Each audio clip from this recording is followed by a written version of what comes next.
Hello friends, Radhe Radhe. मैं ललिता टंडन, एस्ट्रोन्यूमोलॉजिस्ट। आप सबको मेरा प्यार भरा नमस्कार। आज हम बात करेंगे गुरु भगवान के राशि परिवर्तन का, बृहस्पति भगवान के जुपिटर का राशि परिवर्तन, जो कि सौर मंडल की 10वीं राशि में उनका परिवर्तन होने जा रहा है और वो शनिदेव की राशि है और शनिदेव खुद वहाँ पर विराजमान है।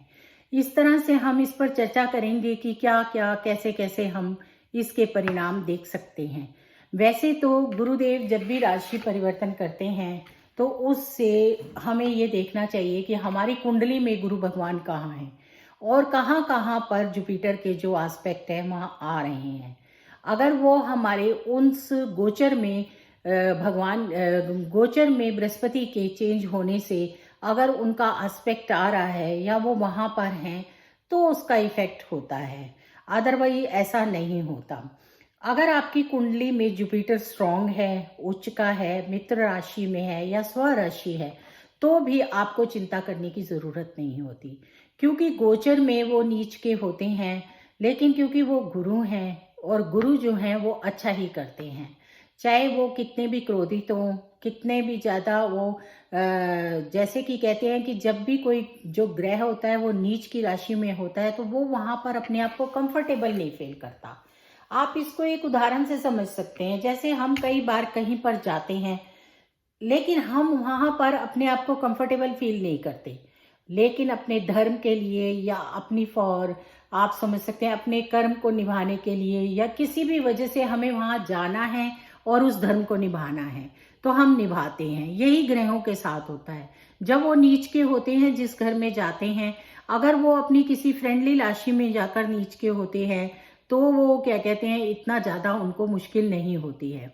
लेकिन बृहस्पति जो है शनि की राशि में जाकर नीच के होते हैं और उनको वहाँ पर सिर्फ यही प्रॉब्लम आती है कि वो अपने आप को कंफर्टेबल फील नहीं करते और उसका सौरमंडल पर फिर इफेक्ट आता है। इतना ज़्यादा इफेक्ट उन्हीं लोगों पर आता है जिनकी बृहस्पति की या तो महादशा चल रही होती है या अंतरदशा चल रही होती है या कहीं ना कहीं बृहस्पति पर उनका एस्पेक्ट उन्हीं राशियों पर आ रहा होता है जो गोचर में होता है। अदरवाइज इतना कोई इफेक्ट नहीं आता है। वैसे भी बृहस्पति इस बार शनि की राशि में क्या कहते हैं गोचर करेंगे और साथ में शनि के साथ शनि भी वहीं पर है, तो इसलिए मुझे ऐसा लगता है कि बहुत अच्छा होने वाला है। कुछ भी ऐसा नहीं होगा, सभी राशियों पर वो अच्छा करेंगे और गोचर में भी अच्छा ही रहेगा। गुरु वैसे भी बहुत अच्छा करते हैं। उनको जो होती है प्रॉब्लम, अगर वो कुछ करते हैं तो वो ऐसे काम करते हैं जिनसे समाज का भला ही होता है। उनके किए हुए किसी भी काम में हमारा भला ही होगा, कभी बुरा नहीं होता, क्योंकि बृहस्पति एक शुद्ध नैसर्गिक शुभ ग्रह हैं और जो शुभ ग्रह हैं वो किसी जगह नीच का होकर भी अपनी शुभता को कभी नहीं छोड़ता है। बृहस्पति वैसे भी 0 डिग्री से 5 डिग्री तक नीच के रहते हैं, उसके बाद धीरे धीरे वो अपनी उच्चता की, अपनी अच्छाई की तरफ बढ़ना शुरू हो जाते हैं। 1 साल तक वो रहेंगे, दिसंबर तक इनकी रहेगी यहीं पर युति शनि जी के साथ। शनिदेव बहुत ही अच्छे हैं, दोनों ग्रहों का उल्टा है। शनि भगवान जहाँ बैठते हैं वहाँ बहुत अच्छा करते हैं, लेकिन गुरु जहाँ बैठते हैं वहाँ इतना अच्छा नहीं करते। शनि की जो दृष्टियां होती हैं वो हमें तंग करती हैं, वो जहाँ दृष्टि देखते हैं उससे हमें प्रॉब्लम होती है। लेकिन गुरुदेव की, गुरु की, बृहस्पति की जहाँ भी दृष्टि होती है वहाँ बहुत शुभता आती है, बहुत अच्छा करते हैं। आप देखिए 10th हाउस में बैठकर ये जहाँ जहाँ दृष्टियाँ डालेंगे वहाँ वहाँ पर बहुत ही अच्छा होगा।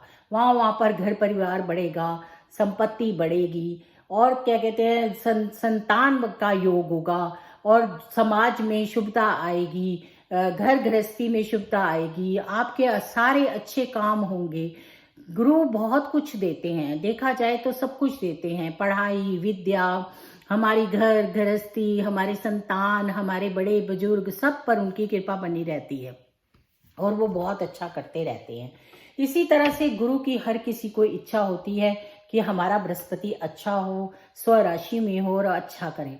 लेकिन अगर बृहस्पति किसी वजह से आपकी कुंडली में नीच का है या वो अपनी मित्र राशि में नहीं है तो इसमें परेशान होने की बिल्कुल भी ज़रूरत नहीं है। हमें यहाँ क्या करना चाहिए, बृहस्पति के हमें उपाय करने चाहिए, जो कि बड़े सुंदर सुंदर छोटे छोटे उपाय होते हैं और उनको करने से बहुत लाभ होता है। हमारे हर साल बृहस्पति अपना घर चेंज करते हैं। सौर मंडल में जितने भी हमारे नक्षत्र हैं, ग्रह हैं, वो सब चेंज होते रहते हैं। सबके दिन टाइम फिक्स हैं, वो इस हिसाब से चेंज होते हैं, क्योंकि उनको होना ही है। इस तरह की रचना की गई है भगवान विष्णु की तरफ से। तो इसीलिए हमें घबराना नहीं चाहिए और हमें इस बात पर ध्यान देना चाहिए कि हम ऐसा क्या करें कि जिससे ये हमारे ग्रह अच्छे हो जाएं। सभी राशियों में मैं आपको देखती हूँ, काल पुरुष की कुंडली का एग्जाम्पल मेष राशि है। मेष राशि में दशम भाव में शनि और बृहस्पति बैठेंगे। वो वहां पर उनके बैठकर बहुत अच्छा करेंगे, उनको कोई प्रॉब्लम नहीं आएगी, क्योंकि वो दशम भाव में बैठेंगे शनि के साथ और उनके लिए हर तरह के उनके भाग्य उदय होने की संभावना है, क्योंकि उनके 4th हाउस को देखेंगे। इसी तरह से उनकी फिफ्थ एस्पेक्ट है, 9th एस्पेक्ट है और 7th एस्पेक्ट है।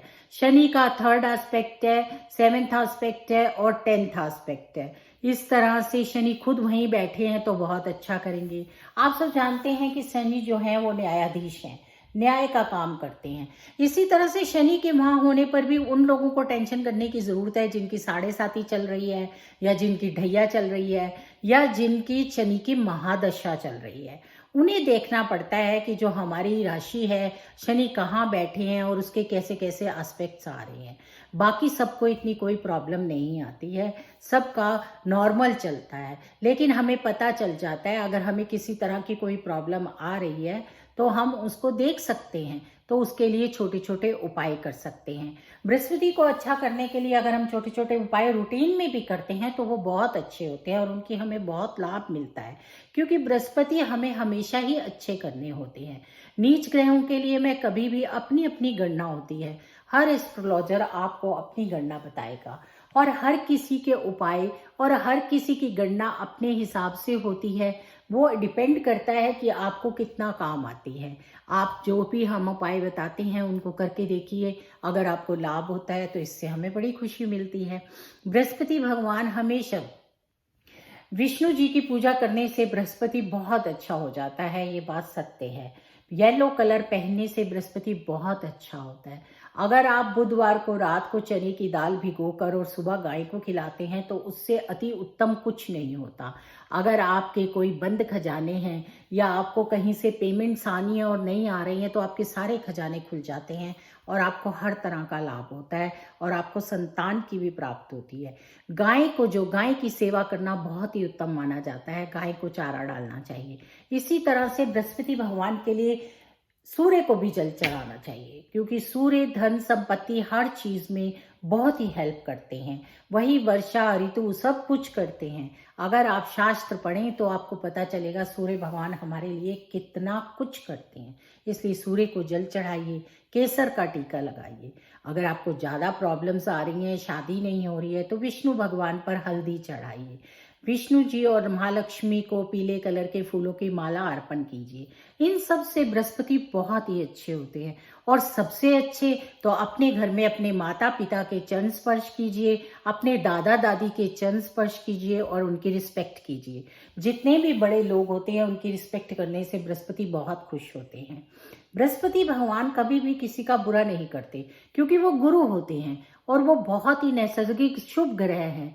सिर्फ फर्क इतना होता है कि इन दिनों में, हो सकता है ये मेरी गणना है, हो सकता है कि ये गलत भी हो, लेकिन मैंने ऐसी गणना की है कि इस टाइम पीरियड में उन लोगों को प्रॉब्लम आएगी जो पाखंड करते हैं या जो कि अपने आप को कहते हैं कि मैं यूं ये हूं लेकिन होते नहीं हैं। तो आप समझ रहे हैं, उनकी जो है वो उजागर हो जाते हैं, क्योंकि जब वो अपने आप को कंफर्टेबल फील नहीं करते तो जो ऐसे लोग होते हैं उनका असली चेहरा सामने आना शुरू हो जाता है। कई बार आपने देखा है कि कई बार ऐसी चीजें हुई हैं कि हम इतना इतना ट्रस्ट करते हैं, इतना सब कुछ करते हैं और उसके बाद जब उसके बारे में जानते हैं और या कोई हमें गलत बात पता चलती है तो हम हर्ट होते हैं। वो ऐसी ही स्थितियों में होता है तो इसलिए आप सबको किसी तरह से कोई घबराने की ज़रूरत नहीं है। आप सब देखिए कि आपकी कुंडली में आपके ग्रह कहाँ पर हैं, आपकी कोई बृहस्पति की महादशा चल रही है या नहीं चल रही, और फिर आप ये सब कीजिए। बृहस्पति का परिवर्तन हमेशा अच्छा होता है। अभी पीछे कुछ टाइम बृहस्पति रेट्रो होकर 10th हाउस में थे, ऐसा नहीं है कि नहीं थे। इसी तरह से वो आगे जाकर फिर कुंभ में जाएंगे और फिर वापिस आएंगे और दिसंबर तक ये चलेगा। बृहस्पति भगवान पूरे 12 साल में चक्कर लगाकर फिर सिंह लगन में आते हैं और फिर कुंभ होता है और सिंहस्थ कुंभ कहलाता है। इसलिए हर साल इतनी सृष्टि इतने टाइम से चलती आ रही है और भगवान बृहस्पति हर साल अपना घर चेंज करते हैं और हर साल हम सब पर अपनी अपार कृपा करते हैं। इसलिए हमें बिल्कुल भी नहीं घबरा कर अपने कर्मों को करना चाहिए। हम जितने अच्छे कर्म करते हैं उतने अच्छे हमें फल मिलते हैं। हम पिछले कर्मों से अपने ग्रह लेकर आए हैं, वो हमारा प्रारब्ध था। अब हम यहाँ पर अपने नए कर्म बना सकते हैं और अपने आप को इतना अच्छा बना सकते हैं, इतने अच्छे कर्म कर सकते हैं कि हमारा बृहस्पति तो क्या सभी ग्रह बहुत अच्छे रहेंगे। आप किसी का मन मत दुखाइए, कभी भी कोई ऐसा काम मत कीजिए कि जिससे किसी का मन दुखे। तो आपका बृहस्पति बहुत अच्छा रहेगा, चाहे वो नीच का ही क्यों ना हो, क्योंकि हमारे जो कर्म होते हैं वो हमारे बहुत काम आते हैं। इस तरह से बृहस्पति के परिवर्तन पर आप लोग को कोई टेंशन करने की ज़रूरत नहीं है। आप खुश रहिए। समय समय पर हम आपको अपनी वीडियोस के जरिए बताते रहेंगे कि आपको क्या क्या करना चाहिए। और आपका कोई भी क्वेश्चन हो तो आप कमेंट बॉक्स में डालकर प्रश्न करके पूछ सकते हैं। हम अपनी क्षमता के अनुसार आपको बताने की कोशिश करेंगे। इसी तरह से आप सब मेरा YouTube चैनल सब्सक्राइब कीजिए, लाइक कीजिए और बेल आइकॉन को जरूर प्रेस कीजिए। राधे राधे, जय श्री कृष्णा।